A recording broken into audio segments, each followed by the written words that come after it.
What comes to your mind whenever you hear the word vaccines or vaccinations? Or whose name comes to mind when you hear of vaccines? Is it Bill Gates?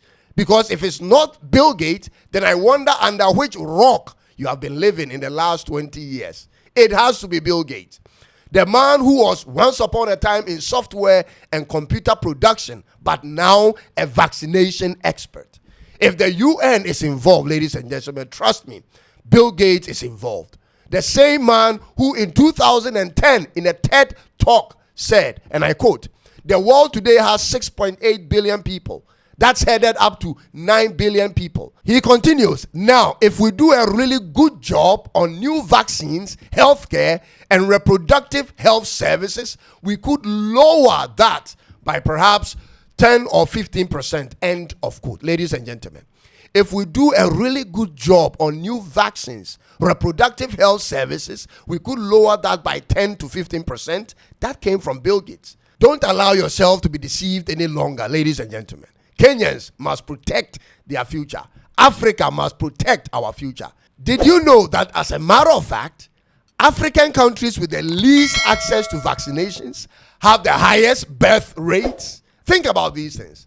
There is a lot of propaganda and secret agendas going on Africa, all targeted at reducing the rate of Africa's population growth. We were the minority in terms of population by race in some 30 years ago, and today it's turned upside down. In 1990, Africa's population was roughly 630 million. Europe was 721 million in that same year. And in fact, when you put the races together, we, the black people, the black race, was the minority at the time. But in 2025, Europe is still around 744 million, and Africa has crossed 1.5 billion. This is what scares the West. This is what gives them nightmares, ladies and gentlemen.